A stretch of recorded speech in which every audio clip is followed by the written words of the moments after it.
کراچی میں فائرنگ سے 3 افراد کی ہلاکت، ویسٹ پولیس کی بروقت کارروائی، قتل میں ملوث 2 ملزمان گرفتار، مرکزی ملزم فرار، اسلحہ برآمد۔ فائرنگ گھریلو جھگڑے کے دوران ہوئی، مقتول بیٹی کے گھر آئے تھے۔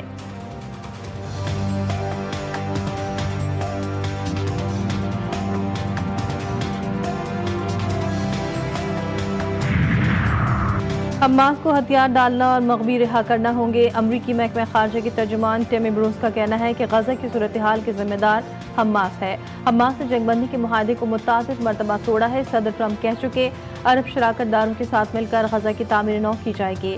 وہ غزہ میں جنگ بندی کے لیے پر امید ہیں۔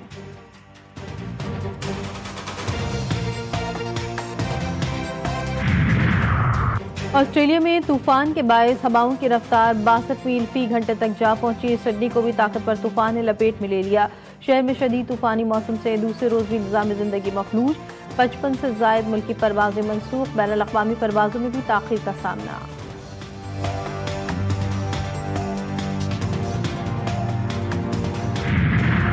اور کراچی میں بادلوں کے ڈیرے، صبح سویرے مختلف علاقوں میں ہلکی بارش سے موسم خوشگوار۔ محکمہ موسمیات کی وقفے سے ہلکی بارش اور بوندا باندی کی پیش گوئی۔ 8 سے 11 جولائی کے دوران تیز بارش متوقع۔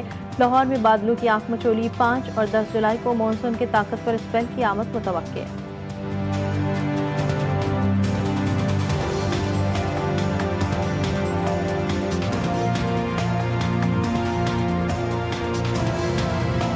چیلنج ہے، خیبر پختونخوا حکومت گرائی تو سیاست چھوڑ دوں گا۔ وزیر اعلیٰ علی امین گنڈاپور کی گھن گرج، کہا ہماری حکومت اختیار سب بانی پی ٹی آئی کے پاس ہے، وہ جب چاہیں حکومت گرانے کا حکم دے دیں۔ آئینی طریقے سے حکومت نہیں گرائی جا سکتی، گورنر راج لگانے کا شوق ہے تو وہ بھی پورا کر لیں، کسی کو بھی نہیں روکیں گے۔ واضح کیا جو ملک چلا رہے ہیں بات صرف اسی سے ہوگی ورنہ ملک گیر تحریک شروع ہوگی۔ بیرسٹر گوہر بولے، بانی پی ٹی آئی نے ہمیشہ کہا کہ مذاکرات معنی خیز ہونے چاہیے، حکومت ٹھوس اقدامات کرے تو پی ٹی آئی مذاکرات کے لیے تیار ہے۔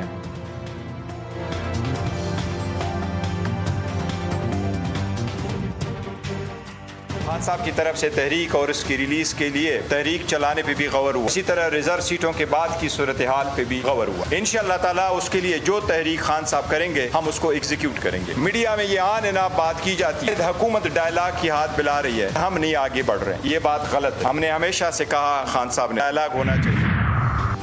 پی ٹی آئی پارلیمانی پارٹی کی بیٹھک، مخصوص نشستوں کے فیصلے کے بعد کی صورتحال پر مشاورت۔ اجلاس کی اندرونی کہانی سامنے آ گئی۔ عامر ڈوگر نے کہا پی ٹی آئی کے اسیر رہنماؤں کا لیڈرشپ کو لکھا گیا خط پڑھ کر سنایا۔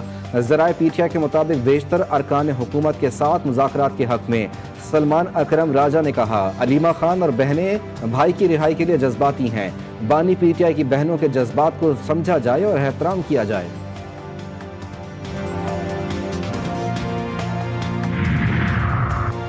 سیاسی جماعتوں کا طرز عمل بھی سیاسی ہونا چاہیے۔ وزیر مملکت برائے داخلہ ترال چودھری کا گنڈاپور کے بیان پر رد عمل، کہا تحریک انصاف نے بار بار سیاسی غلطیاں کیں، پہلے استعفے دیے پھر اسمبلیاں توڑ دیں، یہ اب اپنی نالائکی کی وجہ سے مخصوص نشستوں سے محروم ہو گئے۔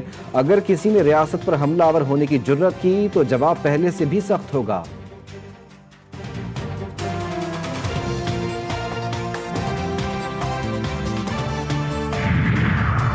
جے یو آئی خیبر پختونخوا میں عدم اعتماد کا حصہ نہیں بنے گی، مولانا فضل الرحمان کا بانی پی ٹی آئی کو پیغام۔ بانی پی ٹی آئی کی بہنوں نے جیل میں ملاقات کے دوران پیغام پہنچایا۔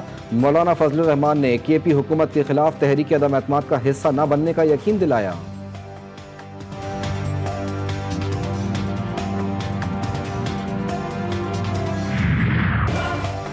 حکمران اتحاد کو قومی اسمبلی میں 2/3 اکثریت مل گئی۔ سپریم کورٹ کے فیصلے کے بعد قومی اور صوبائی اسمبلیوں کی 74 مخصوص نشستیں بحال۔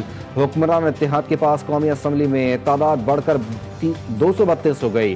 ارکان کی بحالی کا نوٹیفیکیشن جاری، پی ٹی آئی کے ٹکٹ پر کامیاب امیدواروں کا نوٹیفیکیشن واپس۔ قومی اسمبلی کی 22، صوبائی اسمبلیوں کی 55 نشستیں حکومتی اتحاد اور جے یو آئی کو مل گئیں۔